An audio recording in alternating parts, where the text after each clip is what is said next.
This is FilmBookCast. FilmBookCast. FilmBookCast, the official podcast of FilmBook. Get ready for the latest in film news, TV show news, and theatrical reviews. FilmBook's podcast starts now. Hello, everyone, and welcome to FilmBookCast, the official podcast of FilmBook. My name is Chris Banks. If you're tuning in for the first time, what I do on FilmBookCast, I discuss the latest film and TV show news. I also review an in-theater film. You can find more about FilmBookCast on film-book.com by using the search term FilmBookCast. You can also email us at podcast@film-book.com with FilmBookCast in the subject line. This week in TV news, fans of Squid Game will be excited as the creator teases a third season even before we get a second season. The massive popularity of Netflix's South Korean survival horror series can only mean one or two things. A second and even third season are more than likely. Creator Hwang Dong-hoon recently said in an interview shared by the Korea Times that I'm in talks with Netflix over season 2 as well as season 3. We will come to a conclusion anytime soon. Representatives at Netflix could not immediately be reached for comment. Squid Game premiered on the streaming platform September 17th, quickly reaching the number one spot in Netflix's viewing charts across 90 countries. Within its first 2 weeks, it ultimately became Netflix's most watched original series ever, with 1.65 billion hours streamed in total in its first 4 weeks. Very exciting news for fans of Squid Game. Another piece of TV news that stuck out to me this week, the second season of HBO's 2021 sleeper hit limited series Mare of Easttown has yet to be confirmed by the network. But star Kate Winslet already has an idea for a possible follow-up of the show.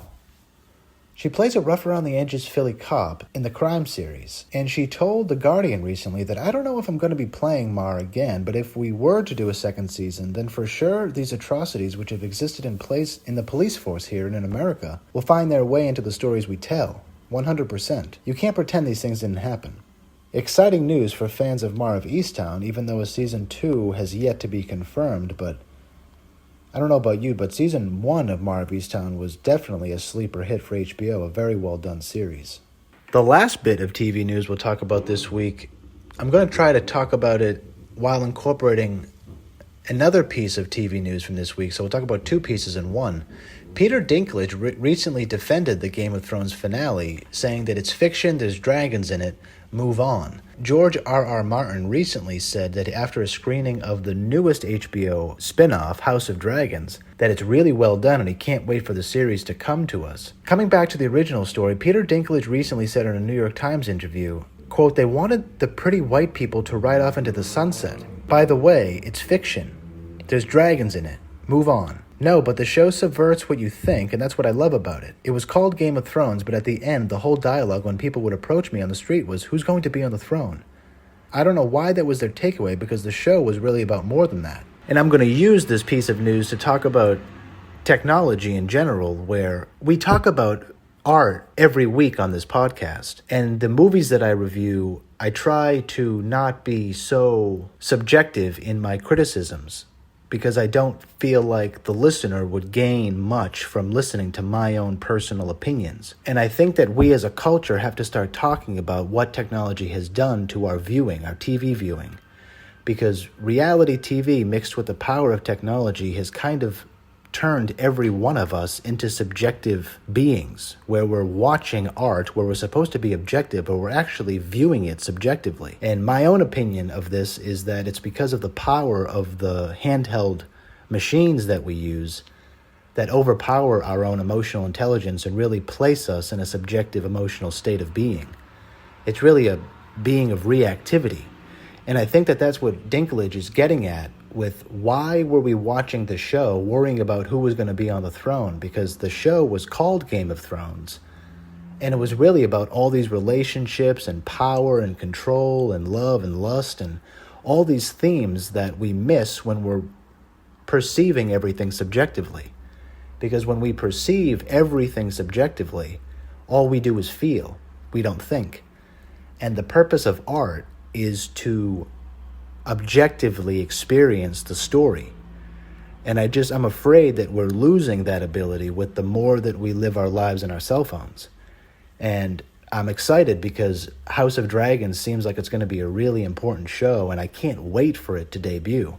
And for George's review of it to be as good tells us that it's going to be really well done. I'm afraid, though, that no matter how good it is, we're always going to have a crowd in this country being, one way or the other, that's going to, overreact or underreact, because this is the scarring that these machines have placed into our brains. And I just think as a culture, the more we can talk about this stuff, the better we're all going to be, and the more we're going to enjoy the art that we make. Because I love talking about art objectively, and I don't like us slipping into so much subjectivity, because art exists above all that. And I just think we have to keep that in mind, and that's what Peter Dinklage is really getting at with his quotes this week. Here's to House of Dragons. That's it for TV news. Now let's check out some film news from this week. SP Releasing has acquired the worldwide rights to the psychological thriller Nightshade. It stars Lou Ferrigno Jr., Dina Meyer, and Jason Petrick.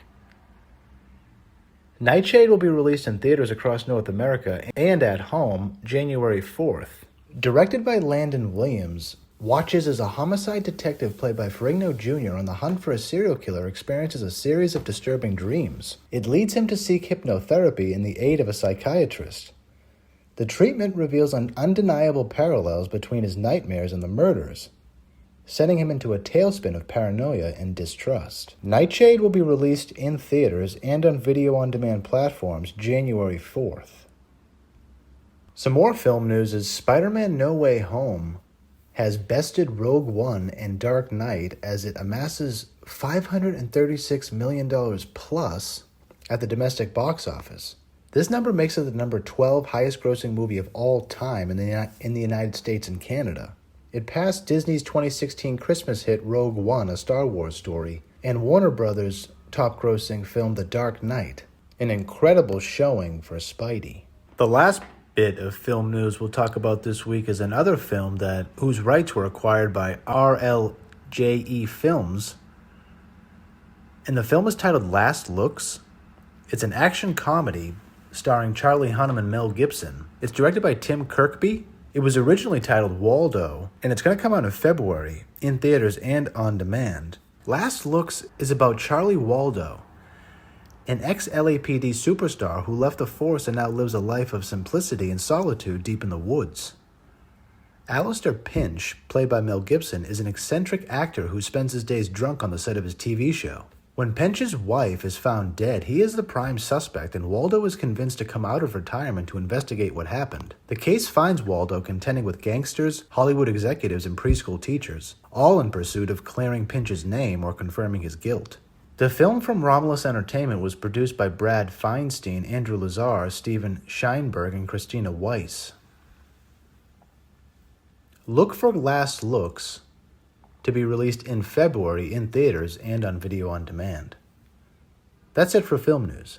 This week in home releases sees a slew of really solid movies, starting with The French Dispatch. The French Dispatch brings to life a collection of stories from the final issue of an American magazine published in a fictional 20th century French city. With an ensemble cast and Wes Anderson directing, it got a 7.4 in a user Metascore. The French Dispatch is now available on DVD and at home. Mayday is also available on DVD. Anna, played by Grace Van Patten, is transported to a dreamlike and dangerous land where she joins an army of girls engaged in a never-ending war along a rugged coast. Though she finds strength in this exhilarating world, she comes to realize that she's not the killer they want her to be. Mayday is now available on DVD and at home. Red Snow is also available on DVD. A struggling vampire romance novelist must defend herself against real-life vampires during Christmas in Lake Tahoe. Red Snow is now available on DVD. Knocking is now available on DVD. After suffering a traumatic incident, Molly moves into a new apartment to begin her path to recovery, but it's not long after her arrival that a series of persistent knocks and screams begin to wake her at night. Molly's new life begins to unravel as the screams intensify, and no one else in her building believes or is willing to help her. Knocking is now available on DVD, and it got a 65 Metascore. That's it for DVD new releases from this week. This week in TV trailers, the official Twitter account for the BBC America drama series Killing Eve posted a 30-second teaser trailer for the fourth and final season this week. They offered a preview of what's to come ahead of the season's February 27th premiere. Actions have consequences, and Sandra and Jody appear together at times riding an electric scooter. Carolyn also makes an appearance spitting at someone or something off camera and narrating the clip. Do you ever think what might have happened if we didn't do what we did? People like us aren't made for happy lives or happy endings. The narration teases the impossibility of a happy ending for the lead characters. Polastri is shown in an empty theater, and there's even a kiss. There's new characters you can see briefly in clips. The new season will see Polastri's obsession with Venali come to a head. Look for Killing Eve to debut February 27th of next year. Some more TV trailers. A lot has happened since Netflix first introduced the world of Navarro College's cheerleading squad in Cheer. The docuseries won an Emmy Award for Outstanding Structured Reality Program, as well as legions of fans taken with the grit, determination, and optimism of the student athletes. Then there was the COVID-19 pandemic, which brought filming on a second season to a halt in 2020. There was also the federal sexual misconduct allegations brought against Season 1 breakout star Jeremy Harris. Now we finally got a trailer for the long-delayed second season, and it seems that the series will address the fallout of those allegations head-on. Netflix announced December 28th that Cheer Season 2 will premiere all 9 episodes on January 12th. Navarro, Lexi, Gabby, Ladarius, and Morgan will all return. In a statement, director and executive producer Greg Whitley said the season covers events as they unfolded beginning in January 2020 through April 2021. The new episodes will tackle extremely difficult moments, including the impact of COVID-19 and criminal charges against one of Navarro's former team members. It was inspiring, heartbreaking, and sometimes frustrating, but ultimately moving to be part of their lives. Check out the trailer for Season 2 of Cheer. All 9 episodes will debut on the platform January 12th. Stars of the show Bridgerton surprised us this week with a video announcing that the second season will debut March 25th of 2022. Check out the date announcement trailer now. That's it for TV trailers. This week in movie trailers, did you see the newest Batman trailer? Holy wow. I can't wait for this film. I love how we finally get a glimpse of Zoe Kravitz's Catwoman, and the scene that they show in the trailer about showing Bruce talking about how she has a lot of cats is really cool. Check out the newest trailer for the Batman. I can't wait to see this film. I'm sure everyone can't wait to see this film. Another trailer that really brought chills to me this week was The Lost Daughter. It's very anticipated. It's Maggie Gyllenhaal's directorial debut. It stars Olivia Colman, and there's incredible buzz about the power of this film. It's now streaming on Netflix. The Lost Daughter is about alone on a seaside vacation. Lita becomes consumed with a young mother and a daughter as she watches them on the beach. Unnerved by their compelling relationship, Lita is overwhelmed by her own memories of the terror, confusion, and intensity of her early motherhood. An impulsive act shocks Lita into the strange and ominous world of her own mind, where she is forced to face the unconventional choices she's made as a young mother and their consequences. Check out the trailer for The Lost Daughter. It's now debuting in Netflix and in select theaters. The last film trailer we'll talk about this week is a creepy, vintage-looking horror movie. The film title is You Won't Be Alone. Set in an isolated mountain village in the 19th century Macedonia, it follows a young woman who is kidnapped and then transformed into a witch by an ancient spirit. Curious about life as a human, the young witch accidentally kills a peasant in the nearby village and then takes her victim's shape to live life in her skin. Her curiosity ignited, she continues to wield this horrific power in order to understand what it means to be a human. Check out the trailer for You Won't Be Alone. It is super creepy. It's coming to us on April 1st in theaters next year. That's it for movie trailers. All right, time for this week's movie review. 2 low-level astronomers must go on a giant media tour to warn mankind of an approaching comet that will destroy planet Earth. I'm sure you've heard of Don't Look Up. It was probably one of the year's most highly anticipated films. I think it's one of the better releases Netflix has had in a while. The cast is stacked. Leonardo DiCaprio, Jonah Hill, Timothée Chalamet, Jennifer Lawrence, Meryl Streep. Leo and Jennifer play astronomers. Leo's like a lead astronomer, and Jennifer is the person who made a discovery that a comet is heading toward Earth. Irony about Don't Look Up is that it was filmed during the pandemic, and it's a movie about an approaching comet with a president, with a celebrity president who's controlled by donors, who has not connected with reality, and who really tells her supporters, Meryl Streep plays the president, and she tells her supporters to don't look up. And that's where the title of the film comes from, which is a brilliant anecdote. And I think this film will stand up. I'm very critical of Netflix, but I think that this film will stand up in the American Western canon of great pieces of work, not for the goodness or the badness of the movie, but just for the fact that this movie was made during a pandemic, and it's about what it's about, impending doom. I can't imagine filming a movie with this big a cast about impending doom during a time in which we were all feeling like there was impending doom around us. I'm not sure that Don't Look Up will ever be bested in its contextual creation, because it is a once in a forever kind of movie and during a once in a forever kind of time. Cheers to Adam McKay for doing it, and I hope that's why all these stars signed up to do it, because the film is pretty good. The comedy within it, the truth in it, how it relates to our everyday life. The performances in it are very good. Jonah Hill is extremely good. I haven't seen him in a movie in too long. He's very good. Meryl is Meryl. Leo, I'm not sure why Leo's getting best male performance buzz from this role, because it was a good performance, but it wasn't all that great. Jennifer Lawrence, I think, was the star of the film, because she's just incredible in everything that she does. And the way that they build the warnings, is masterful. And the way that I think that the movie could have been arced better. I think that it could have been weaved better. I'm not sure what choices had to be made, but I'm actually really pleased with the overall work. I think Jonah Hill and Jennifer Lawrence were the stars of this film. I think they were the best parts of it for me. They had the best dialogue bits. I love the commentary that this film has on our culture.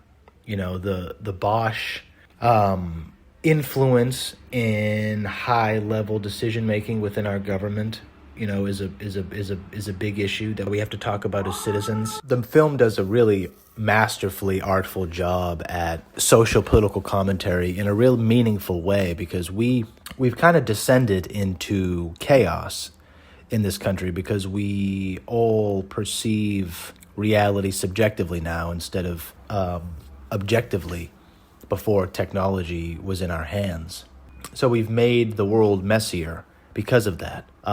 Social conversations, political dialogue it has descended into incivility because of our emotional states of being. So the film does a great job in really contextualizing certain political commentary, like the effects of a Supreme Court decision like Citizens United. Because the social political dialogues in this country, since a decision like Citizens United came down from the Supreme Court, have really been like a ping pong game, like a tennis match. Like we just play ping pong with certain verbiage and feelings and words, instead of understanding what the consequence for corporations to have unlimited access to our government. And a film like Don't Look Up really gives you an example of what happens really behind the scenes. And of course it's exaggerated. Of course it's not like that in real life. But there are nuggets of truth in it. And that's why it has been so consequential post Citizens United. We have two parties in this country. One party since 2010 has completely been upended, and corrupt opinion media runs the entire party. Corrupt opinion media also runs a little bit of the other party too, but luckily there are actual leaders in the other party to help the country in some way, but Don't Look Up gives us an example of what happens, when corporations run a particular political party. And that's really the dilemma and the danger that we're all in as individual citizens today. In a film like Don't Look Up, you have a political party, just like around the world, telling you what to do, telling you what to believe, telling you that the comet is not coming, and to don't look up. And people, and it does a brilliant job in contextualizing all this stuff and showing us it within a container of a fun movie. Meryl Streep does a great job with her subtle comedy and her subtle, she's Meryl, right? And I just think the film is a very solid film overall. I'd give it a 7 out of 10. My only criticisms of the film are the way that it's kind of weaved together. I think it could have been a little more powerful, but overall it does the job. It does what the movie was supposed to do. Maybe the film was too stacked. That could be a criticism, I guess, but I think everybody did a really good job, and Adam McKay should be, really celebrated for making this film during a pandemic, because I think it really does. It's a powerful piece of work, and it's definitely worth your time watching. So check out Don't Look Up. It's on Netflix. I hope you like it as much as I did, and thanks so much for checking us out this week. Thank you so much for listening to this episode of FilmBookCast. You can find more of my work on film-book.com. Just search for Chris Banks or FilmBookCast. You can also find me on Twitter. I'm at cbanksy. That's S-E-E Banksy. I'm also on Instagram, at @TheChrisBanks. If you listen to this podcast on iTunes or another podcast service, please rate and review this episode. If you're listening to this podcast on our YouTube channel, FilmBook Podcast, please like our video, subscribe to our channel, and leave us a comment in the comment section. It really helps other people discover our podcast. Please also consider becoming one of our patrons on Patreon at patreon.com/filmbook. Your support really helps us create more engaging content. You'll find our Patreon link below in the description. If you want to tweet about this podcast, just use the hashtag FilmBookCast. Tune in next week for the next episode of the FilmBookCast. Thanks for listening, everyone. We'll see you then.